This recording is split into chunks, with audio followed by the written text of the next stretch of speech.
Hey, Stolen Cousins. You already know what time it is. Animated horror stories. Animated horror stories. Ding, ding, ding. Ding, ding, ding, ding. Where are we at? We're at our cousin SSG Animation's house. What are we watching? Two True Foster Care horror stories animated. You know we like these because these be gritty. And they just be letting these kids go to anybody's house after snatching them up from their own house. Like, don't snatch me up from my house and then put me in another bullshit ass house when you could have just left me in my own home. You're talking about I'm about to get put in a house for the better, and this house ain't shit either. Let me just go back home to my own ain't shit house. At least I got my own room. Ain't gotta share it with y'all. So yeah, I do enjoy these. So let's get up in here.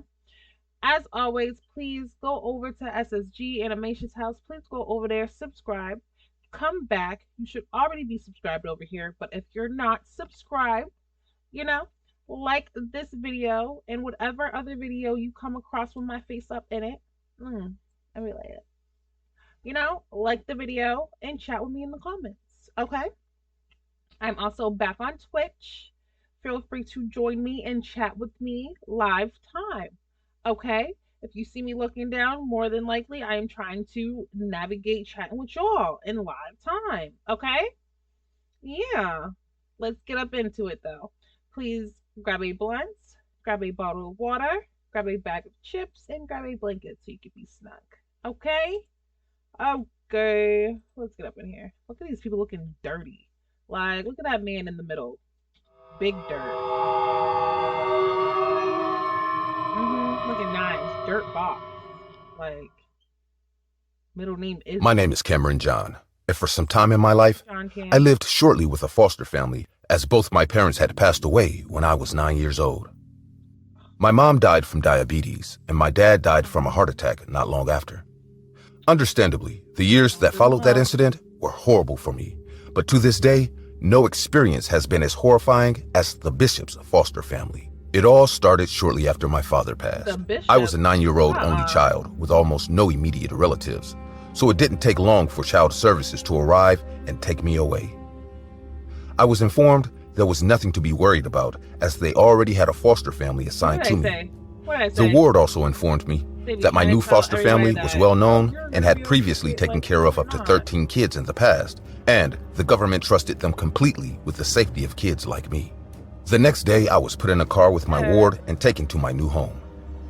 As we arrived, the first thing I noticed was the home was in a very remote area. A large house stood alone surrounded by a massive field, and the whole thing was surrounded by a fence. It was a beautiful sight if I'm being honest, but at the time, nothing could really make me happy. We drove past the gate and towards the house where a group of people stood waiting. Out the window, I noticed an extra person mowing the field. He should have been around 6'7", but his clothes hinted he wasn't a part of the family, so I simply looked away.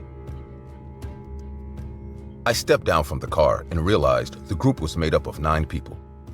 The father was dressed in a black and white priest gown, and the mother, something similar with a scarf on her head. The 7 kids behind them varied in ethnicity and age, but I could tell just by looking that amongst them, I would be the youngest. No. The mother immediately walked up to me and gave me a tight hug. She pulled away saying, Let me go. "Hello, Cameron. We know it's been a hard few days, but you'll be fine. Welcome to the Bishop family." Y'all look disgusting. The days after that were completely normal.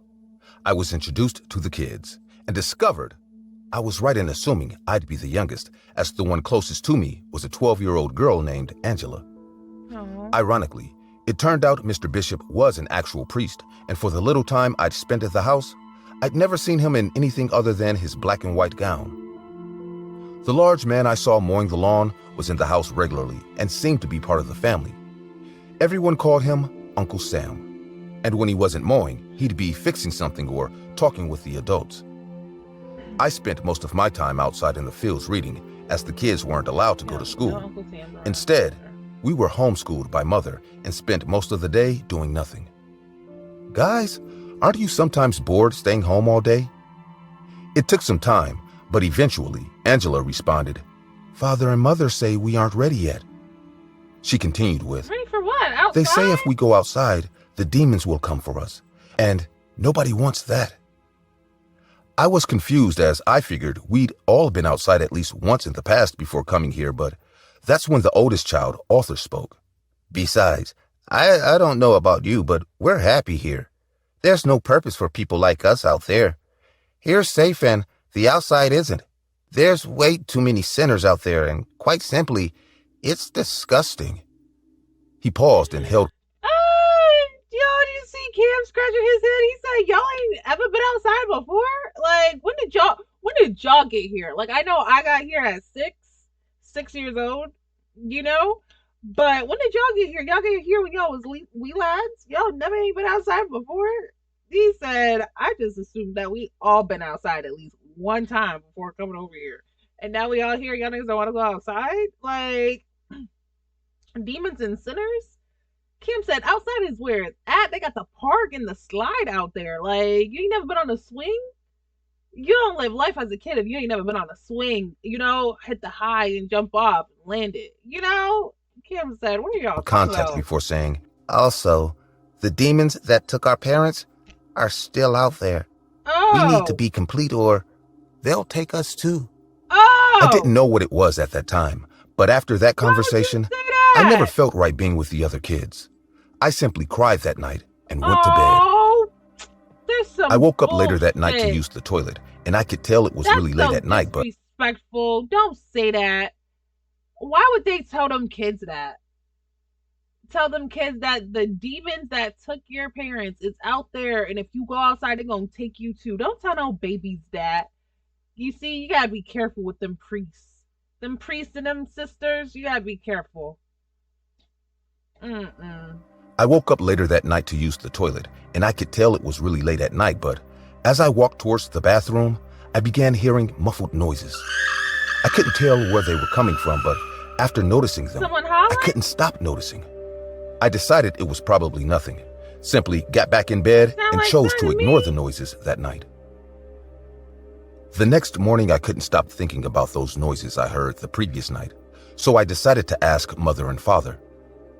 I woke up last night to pee, and I heard a couple of weird noises. Do you guys know what they were? Father kept his usual expressionless face and simply looked away, but Mother looked at me and replied, Now, Cameron, you shouldn't have been awake so late at night. That's when the demons come out. You're simply not yet complete, so it's not safe. But don't worry, we'll take care of you till you're ready. She plastered a smile on her face and left. I just told you I went to the bathroom and I heard some shit. Every night after that, I woke up around the same time to hear the same noises I heard that night. A part of me was curious, but I was mostly scared by what Mother had said, so I would always force myself back to sleep. Back to bed. That was until that horrible night. I had been living with the Bishops for 3 months now, and for almost 2 whole months, I had been hearing the same muffled noises every night from somewhere in the house. So I decided it was time to finally check it out. I woke up at the same time I always did, and sure enough, I could hear the muffled noises. Although I wasn't close to any, my plan was simply to get one of the other kids to come look with me. I walked into Arthur's room first, but his bed was completely empty. I figured he probably had to use the bathroom, so decided to get someone else, but shockingly, all 7 rooms were identical, with all 7 beds being completely empty. My naive mind immediately began to think back to what Mother had told me about the demons, and it didn't take long for my palms to start sweating and my stomach to drop. I began to think the demons had taken everyone else and I was next. So completely scared, I headed for the parents' room. I had never gone in there before, but my fear wasn't letting me think clearly, so I walked right in without knocking and shut the door. It took a while for me to catch my breath, but when I did, I turned to see a large bed that stood in an odd position, almost like it had been moved, and just like the other rooms, no one was in it. It was only at this point I noticed the muffled noises seemed louder and were obviously coming from this room. More importantly, They weren't muffled, and I could now tell without a doubt that they were in fact voices. Colin. I slowly approached the bed, and sure enough, it had been moved to reveal a wooden staircase that led to the voices I had been hearing. Down there, Cam. I couldn't tell what was happening from where I was standing, but for some reason, I was scared, as I didn't know what I would see, but I knew for a fact it wasn't something I was meant to see. It's not. So Against my better judgment, I there. slowly walked down the staircase until I could see. My heart dropped immediately. I saw what was going on. The Bishop family, all dressed in Father's black and white gown. They stood in a circle, and in the middle was a middle-aged man in his underwear. The man was knelt down with both hands chained to the walls. Down there killing people? His body had marks all over, and his mouth was gagged shut. Cameron, get it your also ass looked upstairs. like his head had been shaved, and there were pieces of leftover hair on his head. The family was constantly chanting the words, I hate everything to where purge they the shave sinner, somebody, to purge the sinner, to purge the sinner. I'd be sad for them. But eventually, Father walked towards the man and signaled for silence. He then proceeded to say, "Family, we are gathered here once more because evil never rests. That is why we will never rest." He paused to collect a knife from Arthur before continuing with, "Bishops, what is our purpose?" They all responded once more with the words, "To purge the sinner." At this point, I was completely gripped by fear, but I had just realized the family was crazy, knew I had to get out of the house quickly. But as I turned to leave, the stairs led out a large creak, and immediately, the family turned to see me. Oh, "Cameron, run. I told you not to be up by this time. We haven't even started your lessons yet." Mother looked at me more disappointed than shocked, and none of the family members even seemed to care about the fact I, a 9-year-old child, had seen what they were doing. That's when Father said, "It's fine, Madeline. Come, Cameron." He gestured for me to walk towards him. I slowly walked back down to him, and he placed a hand around my shoulder before facing me towards the chained-up man, saying, "The lessons on humanity we teach you are just that, lesson. What makes you a truly complete human is moments like these. The man before you is a sinner." His scream startled me, and I began to cry. "Sin is the reason God punishes us. Why he's taken all your families. Sinners are the reason you are alone in this world. Now, will you allow more pain and suffering, Cameron? It's your duty to prevent that." Don't tell that baby here, he's a sinner. That's why his parents at this point, passed. he forced the knife into my hand and pushed me closer to the man. "You want him Cut to his kill throat, him? Cameron, and become complete. You are no longer alone. You are now a bishop. And what is the duty of a bishop?" The room replied, "To purge the sinner." No, Cam. I was shaking now, and I Cameron, could tell the man in front of me was just as scared as I was. I continued to cry as he held my shoulders and repeated the words, "Purge the sinner." Eventually, Go upstairs, baby. I was able to gather my thoughts, and as Father repeated those words, I took the knife and stabbed it in his leg. Okay, now go. He instantly let out a screeching sound, and I immediately ran up the stairs and out of the room. I didn't stop running, and it wasn't long till I was out the door and headed for the gate. But I soon heard footsteps behind me and turned to see the looming figure of Uncle Sam charging Leave me towards alone, Sam. He wasn't close initially, but every time I turned, he seemed closer and closer. I could now see the gate and what seemed like headlights coming towards it.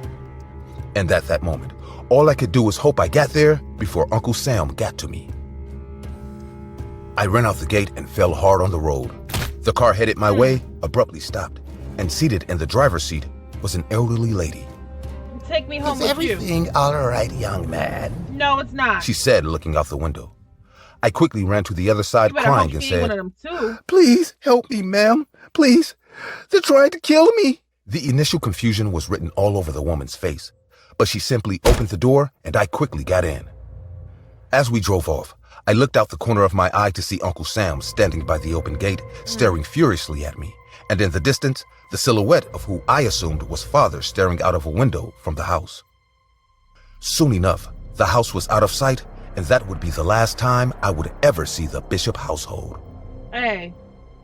In the weeks that followed, I explained the situation to my ward and the officers in charge of the case. At first, they all thought I was an orphan acting out, But that view completely changed after they visited the home and found no trace of the Bishop family. Blood samples were found in the hidden basement I described, but most samples appeared to have a mixture of different people's DNA and proved inconclusively. In the end, only a few victims were identified.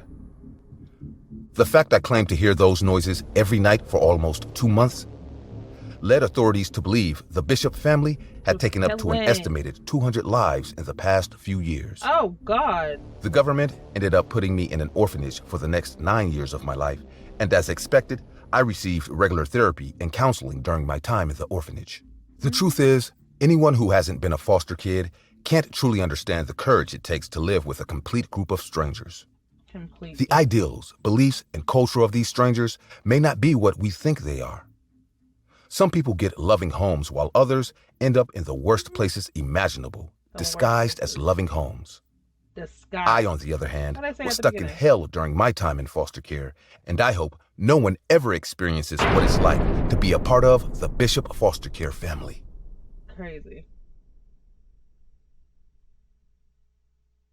Hey guys, my name is Angie, and I have a very difficult job. I check that foster care families meet all the requirements to care for a child until we find a family for them to be adopted. When the house is in order, it is the best time for my job, as the children are usually very happy. But it doesn't always go very well. There are other cases where the family lies in the interview or on the form, and when we check their homes to verify it, we find out the truth.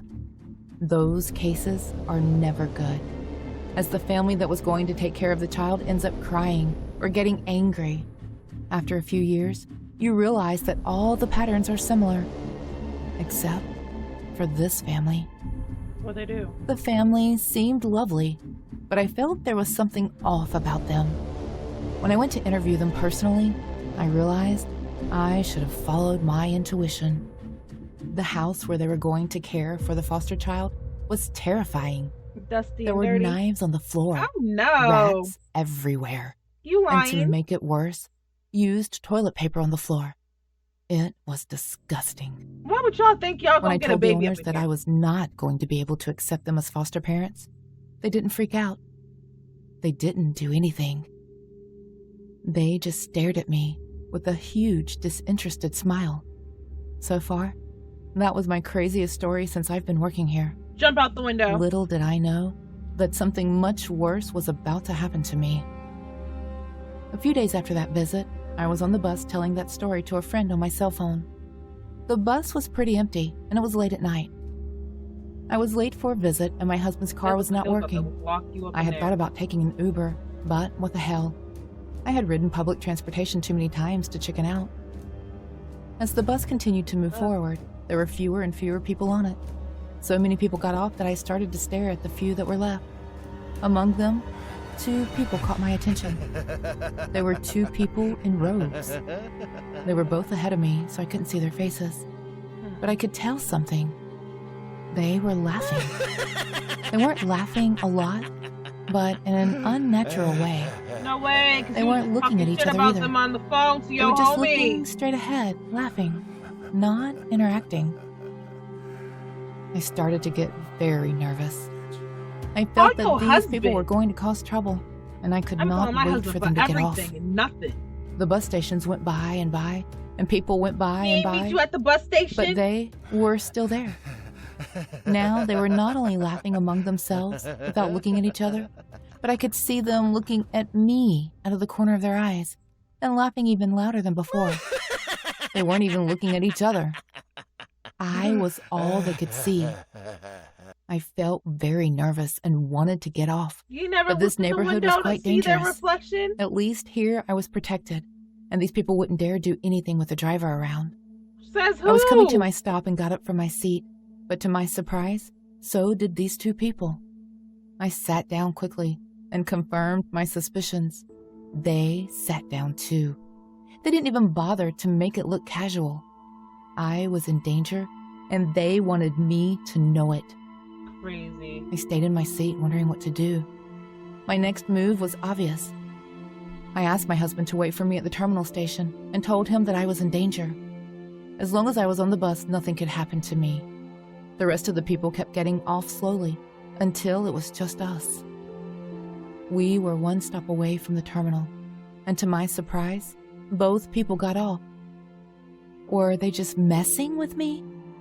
They both approached the driver's seat. Both the driver and I thought they were going to get off, but what they did him in the next neck? froze me in my tracks. One of them pulled out a handkerchief and began to press it in the face of the driver, who had just parked to get two people out. The driver fell asleep in a matter of seconds. Oh, That they napkin kidnapped must have had y'all. chloroform on it.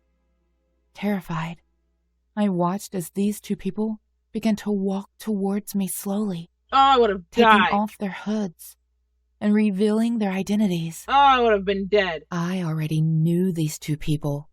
They were the people who had applied to take Yeah, care that's of a why they were child. laughing. They were for a like, month. haha, this bitch don't even know They were it's the us. foster care parents that I rejected for having such strange behavior. I ran as fast as I could to the door, and at that moment, I just realized what had happened. The driver was passed out. There was no one to open the door for me. The windows of the bus were sealed, and the ones that could be opened were too high and too small for me to get through. I Oh, was completely locked you gotta in. beat up his bitch. Knowing my situation, If the they couple gonna try to walked jump slowly you and gotta start casually swinging. toward me, Don't enjoying let them put every that moment napkin of over your panic that face. passed through my body. Surrendered, I fell into one of the back seats, and crying, I asked them not to do anything to me, that I was sorry for not giving them the custody of the child, that I would do Your everything I house is could just to get dirty them as to hell. adopt, You ain't getting no but to damn kids please from leave me. without hurting me. The people kept walking, ignoring every word I said. Suddenly, I had an idea. I grabbed one of the emergency hammers and pulled it out with all my strength. I started to hit the window, but it was too late.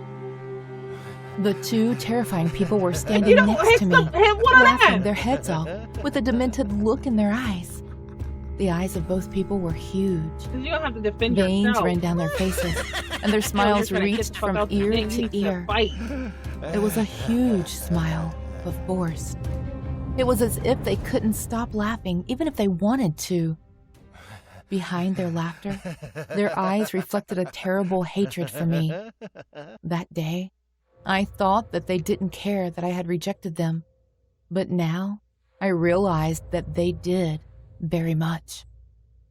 I Well, told y'all them can that care all if they y'all took want. Y'all one ain't getting more no baby step, from me, I would especially hit acting them like with the this. hammer. Fuck out of here. But Y'all the thought threat y'all was didn't getting a work. kid from me? The man lunged at me and squeezed my eyes with his huge fingers. I had Oh! never felt so much Swing pain that in my damn life. hammer! It was the most horrible and strange sensation.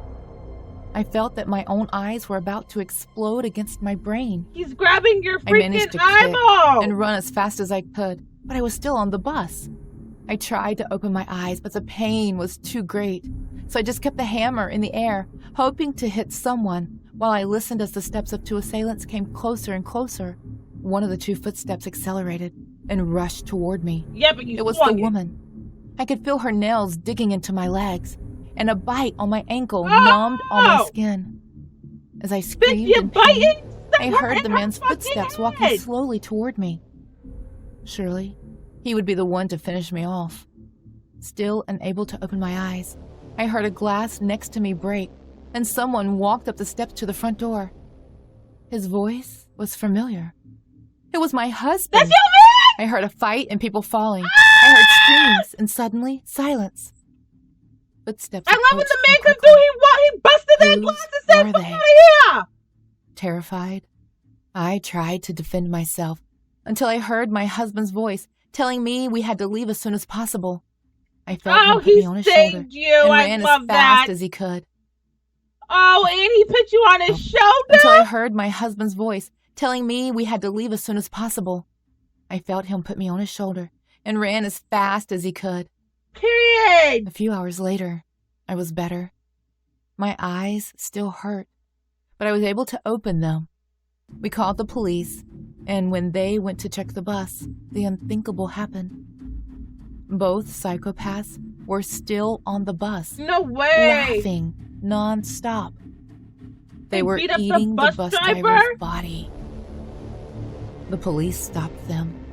They didn't put up any resistance. They were They just eating kept the on bus laughing. driver's butt. He's Once alive? they were arrested, the The police asked me to Oh, testify. hell no. And I told them everything. Y'all was eating that man alive, y'all nasty hoe. That these were two dangerous psychopaths who had escaped from a hospital many years before. Why they laughed so much, tried to take care of a child, or wanted to get back at me was a mystery. Mystery, because I am y'all ashamed need to a kid admit for this, y'all know y'all. but a part of me stink. is grateful that they killed that poor bus driver.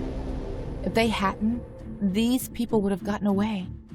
And who knows what they would have done to me if they had come across my path again. Not you grateful that they killed the bus driver, bitch. Have some remorse. Have some decorum. Like, don't be grateful that they killed that man. They wasn't gonna get away. They had stalked you, hunted you down, almost poked your eyes out, and all type shit. They was gonna get arrested. And they had just escaped the mental ward and was trying to get some kids. They wasn't gonna get away. I was hoping that the bus driver survived, even though they was eating his ass alive. I was like, okay, that was a little bit much for me, but I was still hoping that, still hoping that he was alive, but I guess he's not.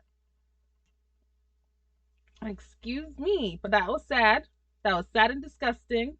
They the first one crazy. The bishops, what I say, y'all gotta be careful with foster homes because not everybody that is a foster parent is meant to be a foster parent, just like everybody that's a nurse is not meant to be a nurse. Same with CNAs, same with doctors. Not everybody that's in their field are meant to be in their field. Some people are just in there because you get paid. You get paid for watching other people's children, just like you get paid for taking care of folks. Just not everybody is meant to be there. So not everybody is meant to take care of kids. Okay? That first one just shows you why they was up in there killing them kids and had them in a little coat. Okay, them little babies was down there screaming, kill the sinner. Like, whoa, relax. I don't even know y'all. And that second one, if their house was up to par and she was like, oh yeah, you guys can adopt kids, they would have been eating babies. Let me know your feelings in the comments. Please remember to like the video. And until next time, you guys, I love you. Bye.